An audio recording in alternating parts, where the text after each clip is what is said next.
You are watching the Pittsburgh Penguin Fan Show on Fan Media Network. I'm Joe Bartnick, your host, a Pittsburgh Penguin fan.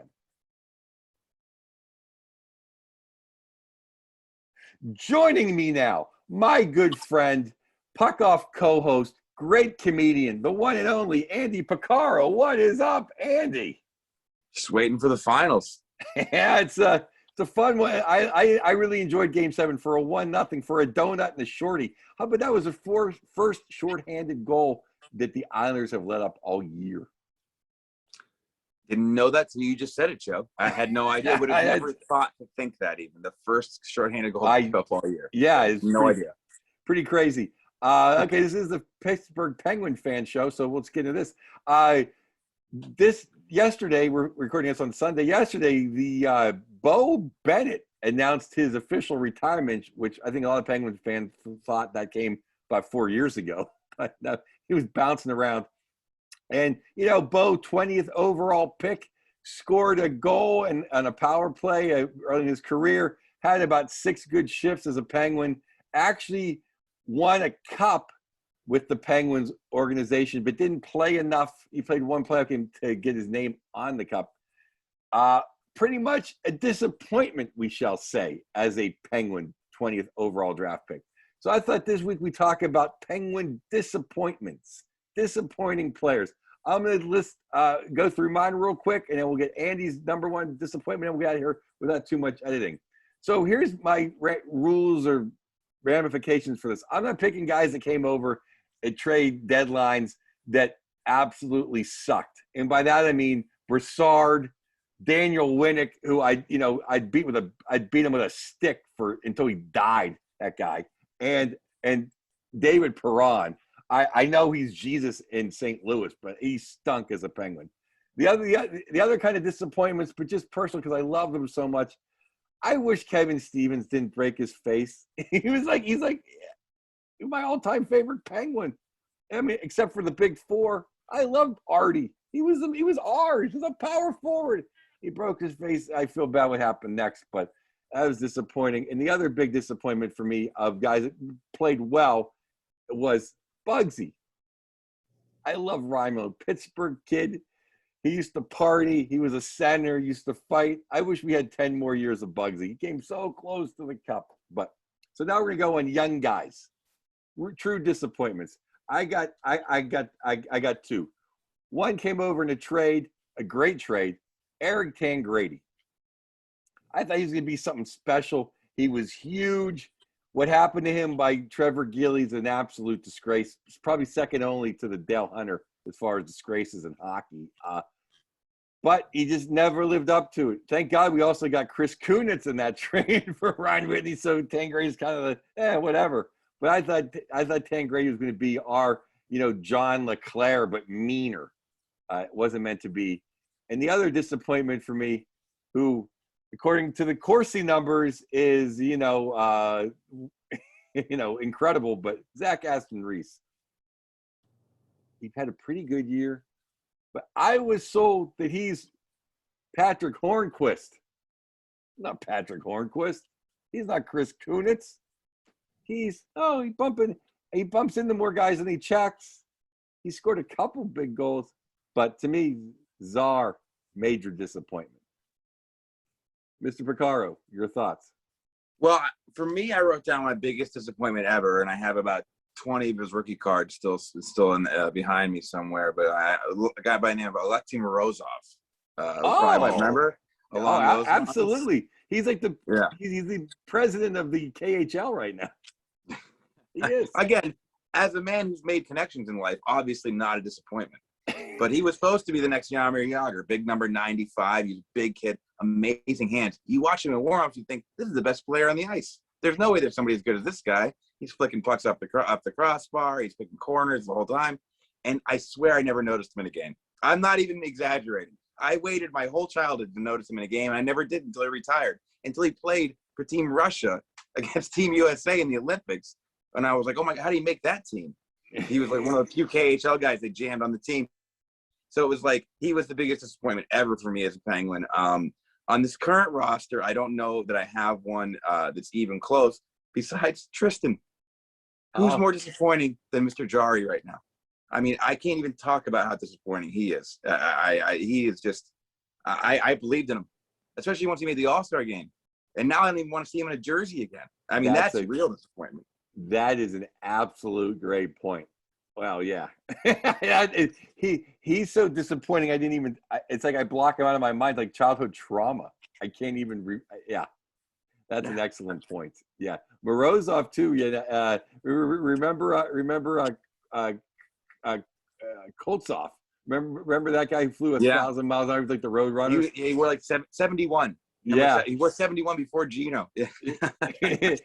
uh, Bibbs always brings him up about how some guys can't catch up to their hands. Remember, he would go flying in the wall like he was like the Wile E. Coyote. He'd have like a 2-on-1 break. He'd just fly past the net and smash into the wall.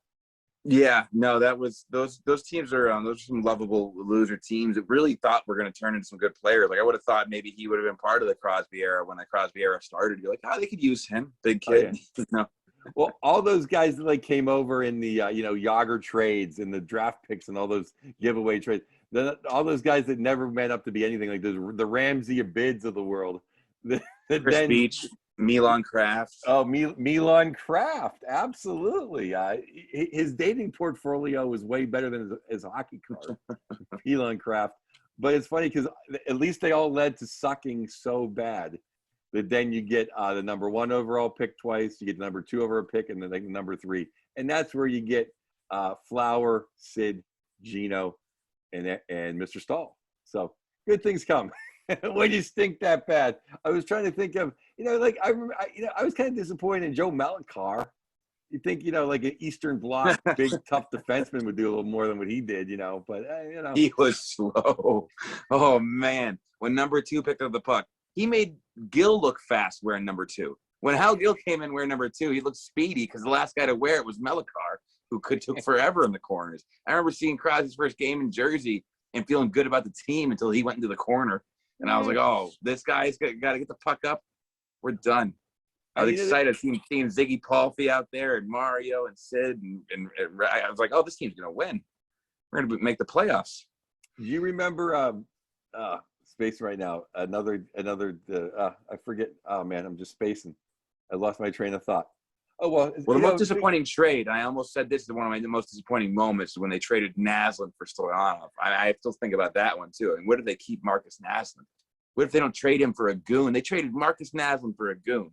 I was all aboard. I like Stojo. I was all aboard. I thought we had enough Marty Straukas. I didn't even think the Stojo. Problem was Stojo couldn't even really fight. That was a problem.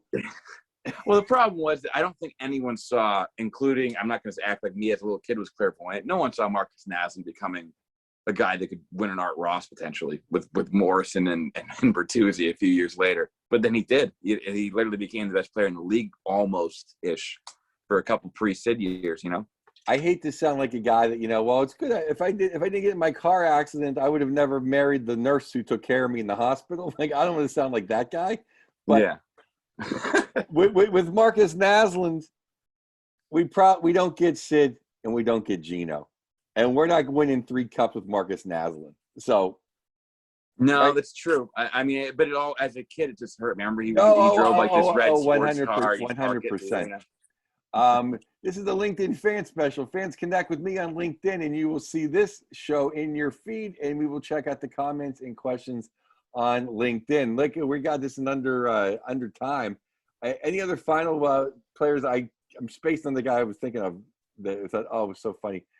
Malachar, I just can't think of it. Oh, Joe Dzicic. Remember Joe Dzicic? Yeah. He had one really nice playoff tip against the Capitals between his legs. I'm like, I like this guy. A little tough guy, a bigger guy.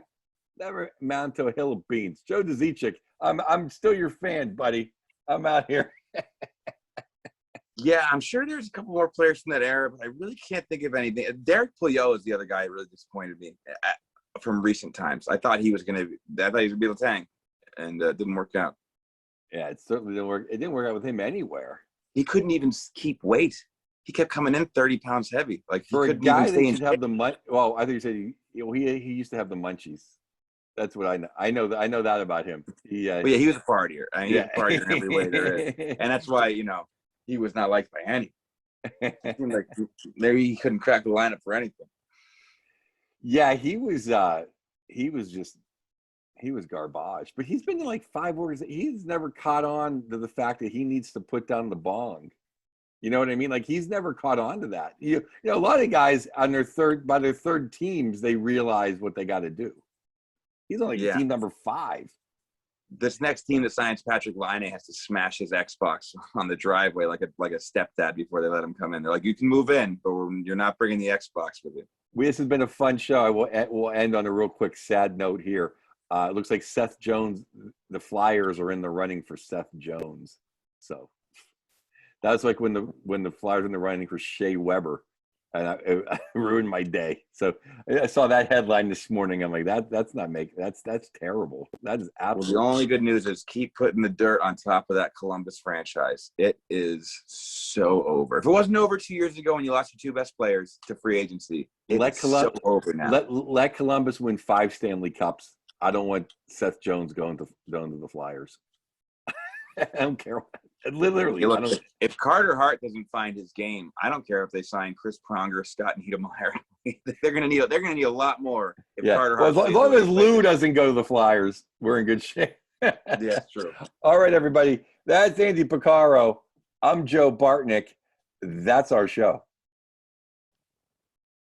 To host a fan show or appear as a fan on a fan show, simply create a profile on Fan Media's iOS app or website. Select your teams and make a short intro video on your phone. Show hosts, reporters, former players, and superfans can use our Get Verified feature and make an intro video as well, and our mobile newsroom staff will reach out.